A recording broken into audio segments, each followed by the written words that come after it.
Hi, everyone. My name is Ryan Smith. I'm joined by my partner, Ivan Rupnik. Ivan, Hi, Ryan. Hi, everybody. thanks for coming.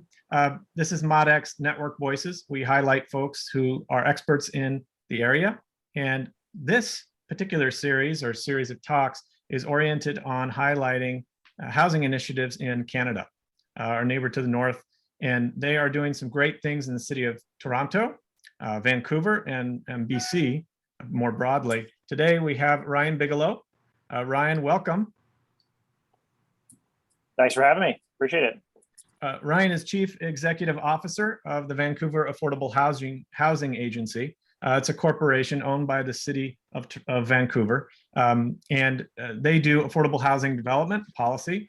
And Ryan's also on staff at City of Vancouver. He'll talk a little bit about that. We're really excited to hear about what Vaha's been working on as it relates to modular construction. And Ryan, with that, please talk a little bit about what you've been doing. You can share your screen, then we'll ask some questions.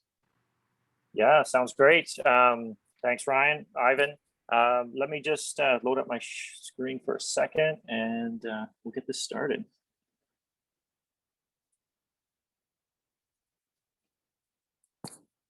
Okay, let me know if you can see that okay. Thumbs up, great. Okay, so yeah, I'm the Managing Director of Housing Development and Operations at the City of Vancouver, as well as the CEO of the City's Vancouver Affordable Housing Agency. Respectfully, I'm participating in this call from the unceded territories of the Musqueam, Squamish, and Tsleil-Waututh Nations. In this short presentation, I'm going to go over some Vancouver context, background, and the city's role in housing, and then focus in on an overview of some of the key modular programs we've been working on. All right, let's see here. Okay, starting with Housing Vancouver. As background, it should not be unknown to you that Vancouver is in a housing crisis, and action to address it is needed. The city released a Housing Vancouver strategy in 2018 to address this crisis, and there are 4 key focus areas in the strategy, including shifting toward the right supply of housing by driving a significant shift towards rental, social, and supportive housing, as well as protecting and retaining the existing rental and non-market housing stock by preserving and expanding affordability while balancing the need for renewal, as well as increasing supports and protections for renters and people experiencing homelessness by addressing affordability, security of tenure, and the determinants of poverty and housing instability. And lastly, an action to address speculation and support equity to mitigate impacts on land and housing prices and advance equitable distribution of wealth gains from housing. This next slide here is just to illustrate furthermore that homelessness has reached unprecedented levels in Vancouver and across the Lower Mainland, the region we live in. This chart summarizes the results of our homeless counts in Vancouver since 2005. The most recent count was in 2020, and while these figures are not necessarily a complete picture, it demonstrates Vancouver is experiencing persistent and at times increasing homelessness. All right, so the takeaway here is there's an urgent need for housing now, and this is where modular has come in to help, right? Particularly deeply affordable social housing and supportive housing in Vancouver.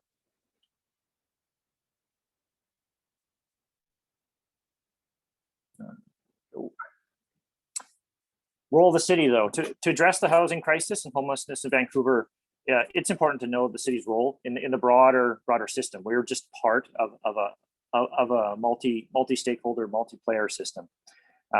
The city's role here primarily includes land use regulation and policy, and some of our notable actions towards our Housing Vancouver strategy in this vein have to do with include our moderate income rental housing pilot program, or MERP for short. This is encouraging the development of new rental units that are permanently secured at rates that match affordability needs of local moderate income households. Around 30 to 80K is kind of our range. Through our land use, regulatory, and policy vein, we also have introduced the social housing or rental tenure program, or SHORT for short, and that is reducing our development approval timelines for high impact multifamily housing projects by nearly 50%. This has cut out, I think my understanding is 40 weeks out of the current process. So a very, very successful pilot. As well, another point of reference is our empty homes tax. And this was meant to return empty or underutilized properties to use as long-term rental homes for people who live and work in Vancouver, and use the proceeds to reinvest in affordable housing initiatives. We have many other roles. We also play a role in granting. I also wanted to mention we have a community housing incentive program that provides capital grants to nonprofits to enhance affordability on their projects. We also advocate for partnerships and affordable housing funding to be redirected to Vancouver. We provide outreach services to increase access to services to the community or population that they wouldn't normally have. We manage housing in partnership with the nonprofit sector or through directly city managed buildings. And the last one here highlighted, we provide land for social and supportive housing, which is really a particular interest for this conversation.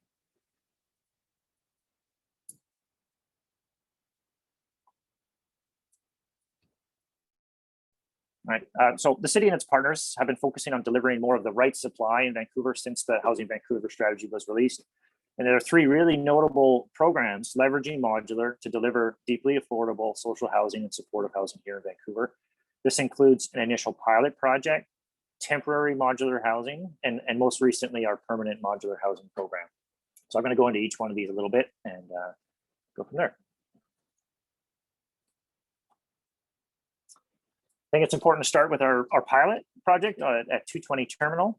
This was one of Canada's first temporary modular housing developments. The purpose was to make use of undeveloped city land for deeply affordable housing while permanent development of the site was being planned.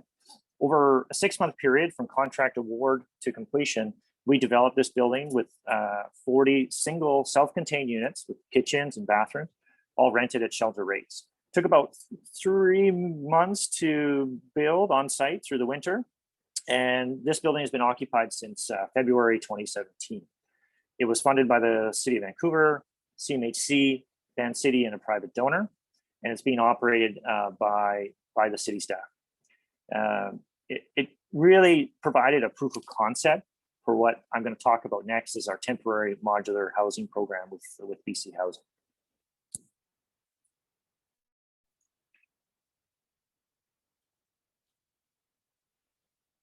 Okay, so following our pilot in June 2017, there was a new provincial government formed, and the rapid response to homelessness program was initiated. And if you've listened to James Forsyth's presentation with BC Housing, he spoke of this a little bit. So this is kind of all related to that bigger program. As part of this, and following the success of our pilot, the city partnered with BC Housing on a Vancouver-specific solution. So as I mentioned, we're in a housing crisis. Too many folks in this city are homeless or at risk of experiencing homelessness. So we leverage this program to utilize undeveloped city land and privately owned sites to create temporary modular supportive housing while the permanent developments on these sites were being progressed. And as new supportive housing stock elsewhere in the city was working its way through the development pipeline. The city's primary role was securing sites, but we also played a role in development management, community engagement, and communications. We also made amendments to the city's zoning and development bylaw, which helped speed up the delivery timelines for this program.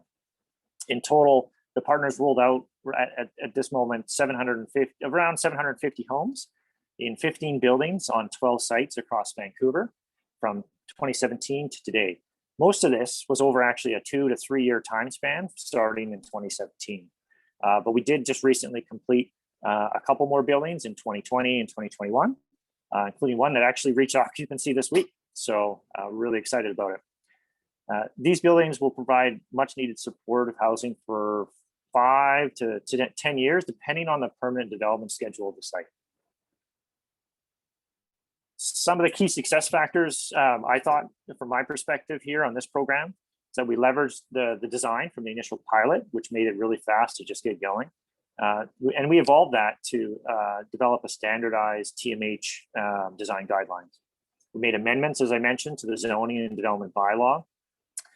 We had senior management support in our organization and our other partner organizations, and had a multi-department, multi-organizational working group that really was focused on delivery of this program.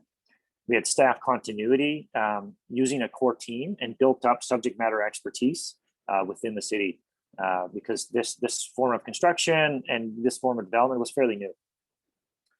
We also kept it at 3-story builds.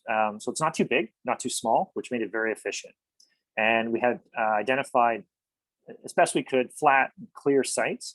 And we had a very unique foundation system that avoided digging and potentially touching environmentally sensitive areas. So you might hear a little bit more of that foundation system in some of the other talks.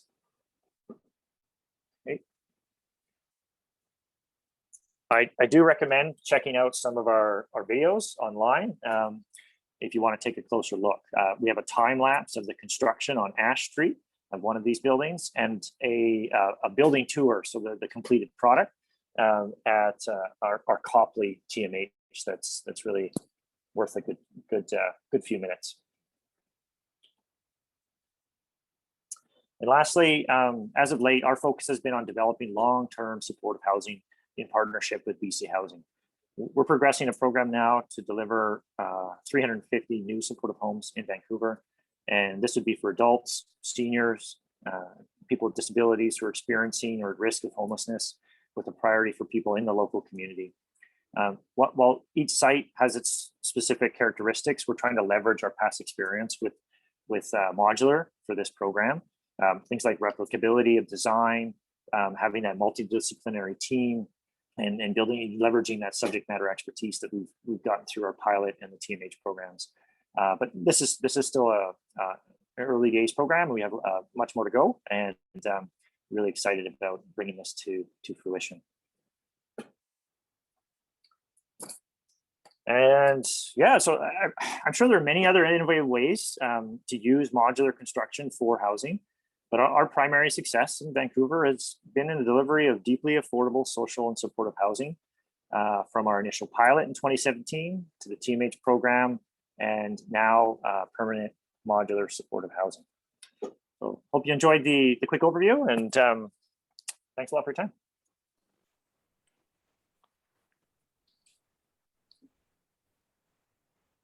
Great. Thanks, Ryan. It's been really fascinating to get to know the innovative programs going on in Canada over the last few weeks, and really excited to also unpack this with policy folks from the US and maybe elsewhere during the webinar later this week. But maybe to start, actually, one thing that we've been studying in other countries in modular too is the reuse of some components. So you started with a temporary program and now are moving to permanent modular. And so it's interesting to think, and it's something I'm sure maybe our viewers are wondering as well. Is there a plan for what will be done with those modules or those structures once those sites are developed for more permanent more permanent use?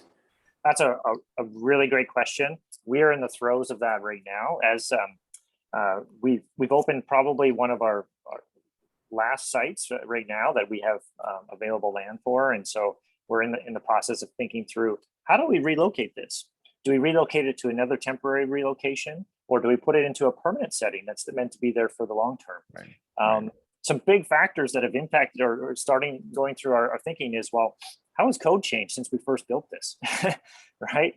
Any other major changes there? How does this compare to construction of new? Right? There's always got to be a cost benefit analysis to make sure that's good value for money.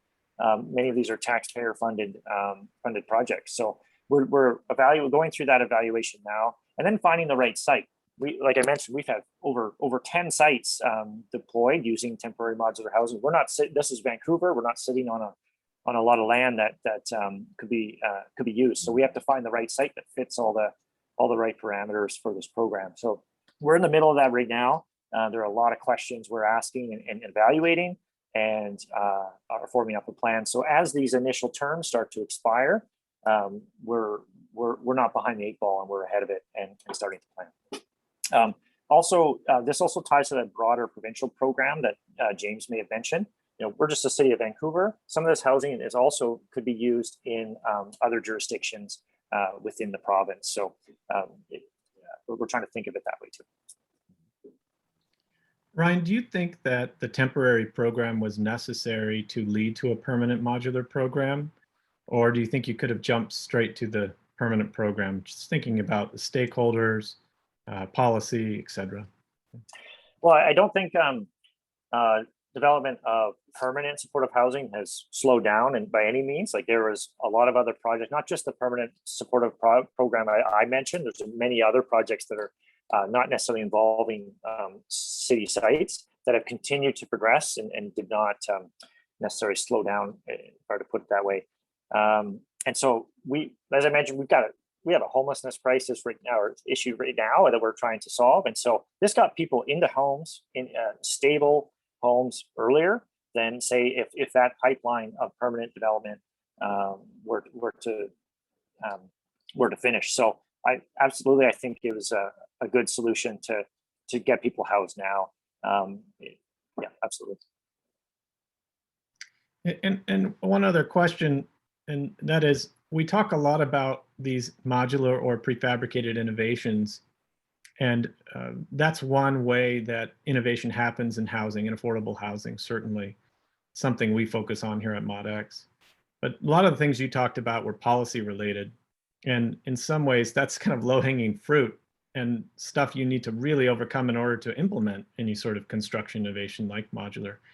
Could you elaborate a little bit on the short program? That was pretty fascinating to hear that. And you went over it pretty quick, but that seems to be a major barrier is the speed at which projects can be processed.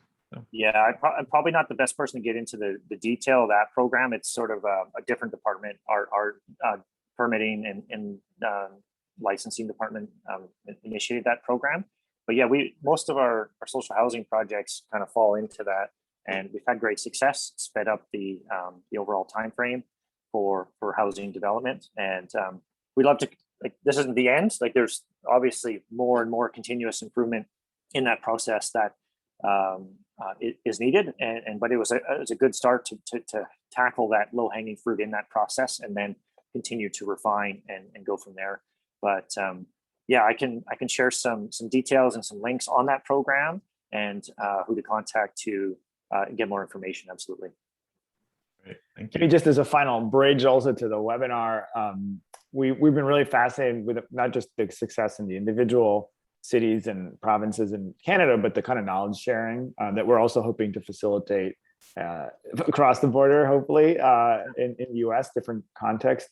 And we know that, Toronto is picking up on some of these techniques. Can you talk a little bit about how that process of, both going up in terms of provincial and national, but also going across to other cities, how has that been working? Is there more of a formal process? Is it more informal?